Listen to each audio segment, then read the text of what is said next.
Child with Lily. How the Rhinoceros Got His Skin, a classic Rudyard Kipling story. Illustrated by Daron Parton. Once upon a time, on a lonely island on the shores of a Red Sea, there lived a man. He owned nothing in the world but his hat and his knife and a cooking stove, of the kind that you must particularly never touch.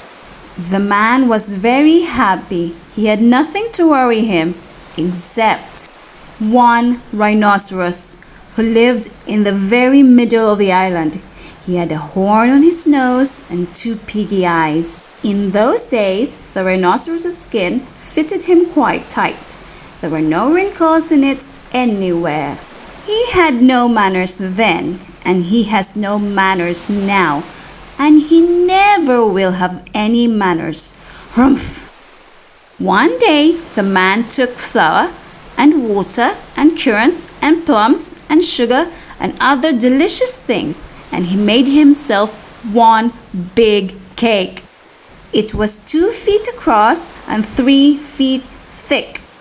He put it on the stove and he baked it and he baked it till it was all beautifully brown. It smelled yummy. The rhinoceros smelled the delicious smell. Just as the man was going to eat his cake, along it came. 2 shakes of a tail, the man climbed up to the top of a tall palm tree and hid. The rhinoceros upset the stove with his nose, and the cake rolled onto the sand. Then he spiked that cake on the horn of his nose, and he ate it all up, every last crumb.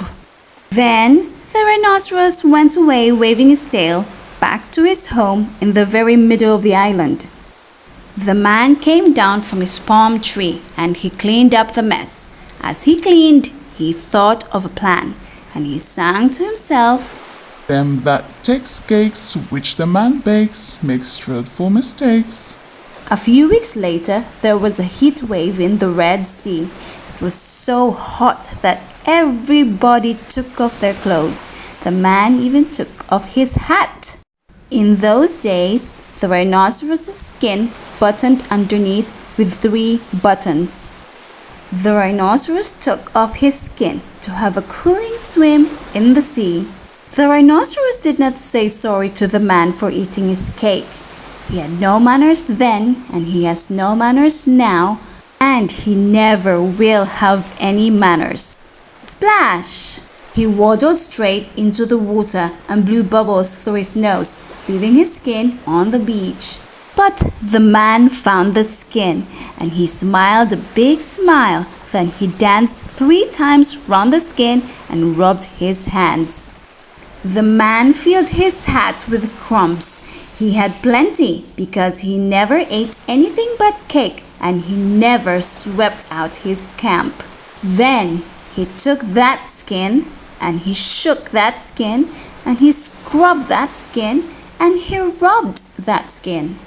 At last it was as full of dry, stale, tickly cake crumbs and some burnt currants as it could possibly be.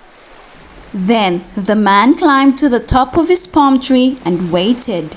When the rhinoceros came in from his swim, he put on his skin and buttoned it up with 3 buttons, and it tickled just like cake crumbs in bed. Then he wanted to scratch, but that made it worse. Then he lay down on the sands and rolled and rolled. Then he ran to the palm tree and rubbed and rubbed and rubbed himself against it. He rubbed a wrinkle over his shoulders and another underneath, and more on his legs. Bing! He even rubbed his buttons right off, spoiled his temper, but it didn't make any difference to the crumbs, so he went home very angry and horribly scratchy. The man came down from his palm tree and felt quite pleased with himself. From that day to this, every rhinoceros has great folds in his skin and a very bad temper, all because of a cake crumbs inside. Rumph! The end. Thank you for reading with me. See you in the next video.